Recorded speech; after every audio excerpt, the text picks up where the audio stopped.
Hey guys, it is MissSimReno. If you are returning to the channel, welcome back. And if you're brand new, I am so excited that you decided to join me here today for another speed build. And we are building again with the brand new expansion pack, The Sims 4 for rent, which really does not roll off the tongue, just gonna be honest. And we are building some Peranakan houses. Now, everybody, I mean almost everybody, is building a house like this or houses like this because they're beautiful. A lot of the items that we got with this pack absolutely lend themselves to this style of build. And I did a little teeny tiny bit of research prior to doing this because I just wanted to understand the reason for the vibrancy and all of the colors, which I'm not a huge, well, maybe that's not entirely true. I don't play around with a lot of color. I don't get very bold with color. I know this about myself, but these houses call for it, and I loved how they came out. But basically, the thought behind all of the vibrancy and the colors and everything on the exterior and the interior was the thought that this vibrancy would bring wealth and longevity. And I just loved it because you know what?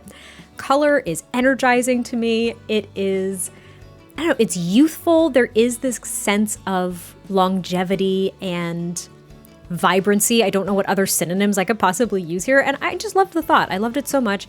And I really liked how these came out. Again, a lot of people are building these kinds of homes. This is certainly not something unique at this point, but everybody's putting their own flair on them. And I've really been enjoying it. So hopefully you guys enjoy these as well, even though there are tons of them out there. Now I built 3 of them. So they're going to be 3 separate units, and the 2 on the end, not the middle one. The 2 on the end are 1 bedrooms, but the one on the middle is a 2 bedroom. So they're a little tiny bit different. I mean, the floor plans differ ever so slightly. The one in the middle is a little bit bigger, upstairs and downstairs. Now, typically these are all just in a row, kind of aligned with one another, but I wanted to give it a little bit more dimension. So I did separate them just a tiny bit. They all have matching roof colors and everything, which I thought was so freaking fun. And I just really enjoyed this build. I didn't know if I was going to, because again, I play around with color in kids' rooms and things like that. I don't play around with a lot of color, generally speaking, especially not on exteriors. Having this bright red house, like the bright blue one, the greens and the yellows, it took me a little bit to get comfortable with them. I wasn't quite sure if I was going to like them, but once they came together, I really did enjoy them. So again, I hope you enjoy them too. But we are trying to figure out the front here. And I was trying to make the front kind of blend with the sidewalk. Well, actually, there really is no sidewalk. I made my own sidewalk. What am I talking about? But I was trying to make it blend in with the road. So I created a sidewalk and then kind of separated the actual lot space, if you will, like the property space in theory, little air quotes, little whatever, to try to just make it look like a functional street, even though it is out in one of the more isolated neighborhoods, I suppose, not near the town center, but I really liked it. I liked the front. We've got the mailboxes and everything. They each have their own little front courtyard and a back garden, which is really fun.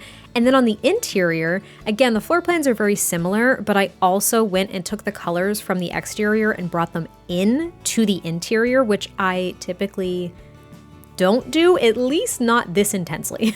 Like, let me just be honest, because I took all the colorful tiles.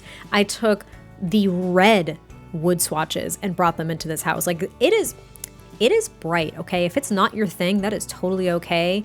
But I actually loved how it came together. And we do decorate the middle one here, the 2-bedroom one, fully.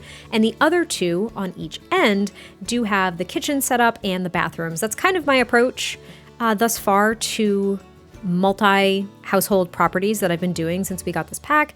I have been trying to furnish at least one of them and then leaving the other 2 or something like that unfurnished, or at least prepared for you to jump in and just add the unnecessary furnishings, I suppose. We have all the necessary appliances, but then all the other fun stuff. Well, I guess you need a bed. That's kind of necessary. Anyway, doesn't matter. I'm just picking out all the colors, making sure everything matches, creating those fun patterns with the tiles.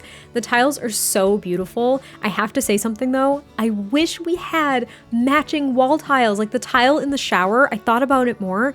I wish we had that as a wall tile. It would have been so amazing to get that, even though I love the few wallpapers that we did get. Anyway, we're working on the kitchen now in this middle unit, and I really liked it. I ended up making a galley kitchen, which I don't typically like galley kitchens, just personally speaking, But let me just say I loved this one, and I don't know what it was. Maybe it was the archway I made and the door that goes to the back garden. I loved it.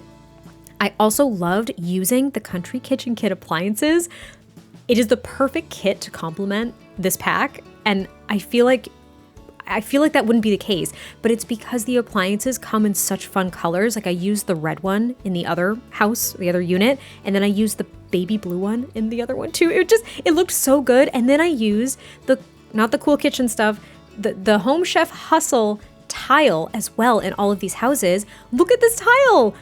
It works perfectly. I thought it worked so nicely. You got a lot of clashing patterns, but honestly, who cares? This house is vibrant and energetic and alive, and I love it so much. So I used that here, and it just came together, and it excited me. I can't even explain how much it excited me. I was amped. I loved this kitchen. We have the pressure cooker here. We have the kettle, because now I'm obsessed with only including those appliances, apparently, since we got them in this pack. And there is only, I want to say, one countertop that's available. So again, you cannot do the cook with or the join cooking functions because there's only one countertop. But if you want to get rid of some of the clutter, you can do that and have, your child sim join an adult sim, or have a couple of adults go ahead and cook together, which would be very nice. And now we're working on the living space, which threw me for a loop.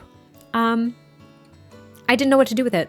And the stairs were open, so I wanted to try to stuff some things under the stairs, but I was worried about routing issues. And I did play test it, and for me it worked out fine. But if there's any issues with that, you might just have to remove things from underneath the stairs. I'm not really sure.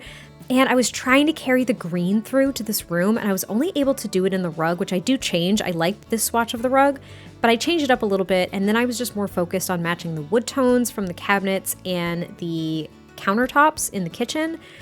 But that wood swatch is matched with the yellow color on the pillows and the cushion of this armchair. So it's kind of like a green and yellow unit, I suppose, which I was kind of bummed about. I wanted more green in here, but green and yellow are also very complementary. So I guess it's fine. I ended up doing it anyway because I thought it looked very nice. So hopefully you enjoy it as well. But yeah, we were just trying to decorate the walls. It was really difficult. I actually decorated most of it off camera because I got really frustrated with myself. I couldn't do it. And then I moved on to the other units just to quickly get all the appliances in. So you can see, look at this kitchen. It is so sickeningly red.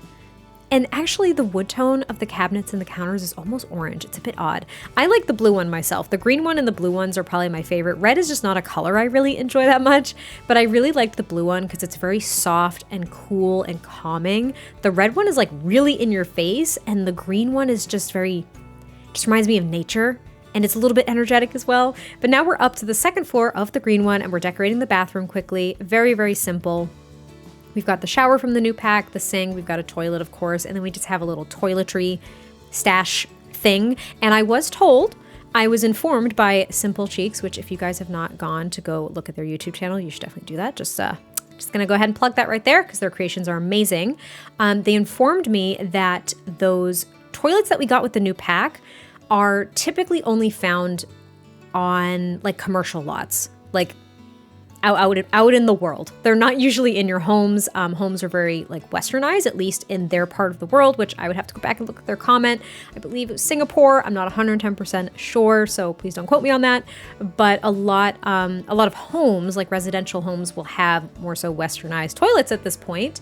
And those squatting toilets, what I'll call them because I don't know the official name, don't yell at me, are more so things that you would find out in public. So that was kind of interesting to learn. I love learning about different parts of the world. So thank you so much for sharing that with me. And that is why there is a westernized toilet in this bathroom. That's my very long spiel. And then I decided to make a toddler room because I haven't done one in a long time. So I went with green as much as I could, but I did use these kind of more golden honey wood tones instead of the wood tones I used downstairs and in the rest of the build because they were just softer. They matched the base game bed that we have for toddlers there. And it was a little bit difficult, I think, to make this toddler room because the style of the bed and changing table do not match at all to anything from this pack. But I think I made it work by trying to use a few other items from this pack to decorate the space. And then I also added, it was baby's first, what's it called? Chamber pot or something in the bathroom because that's technically a toddler potty. I just hadn't used it yet, so I put it in the bathroom. You can swap that out with whatever the heck you want. It's not gonna hurt my feelings, but I was excited to use it. And then I just added a few decals to the walls. We have a mirror here, and then I was trying to find a green rug, and I think I end up landing on the one from Cottage Living with the little bunnies and stuff all over it. It was just cute, kind of mixing of styles here, but it all came together. It's very like green and nature themed, I suppose, which works out. And then I also add, I think, the toddler blocks. And I think that's it. There really isn't a lot of space in this toddler room for a lot of things. And I didn't add anything downstairs for said toddler, so you could certainly do that if you wanted to add a high chair, or if you wanted to add, oh, I think I had a toy box actually. Yeah, I had a toy box underneath the stairs. I might do it off camera. You can kind of see it. You can kind of see it in the corner over there. But now we're decorating the front courtyard with just a bench and a welcome mat, a couple of plants, and then I add the card table as well because I thought that would be a nice addition. I toss a toddler slide in the back garden. These plastic chairs, love, absolutely love. Can't express how much I enjoy them. So glad we have them. It's the little things, you guys. It really is. But yeah, just adding a ton of plants out here because I thought that would be nice, as well as some outdoor lighting because I kind of forgot that at first. I think I added it to the back and not the front initially. And then I just add a grill and some more outdoor seating, and that's pretty much it for this build. So I hope you all enjoy this one. I cannot wait to hear your thoughts, and I will catch you next time I post a video, and I'll talk to you soon. Bye.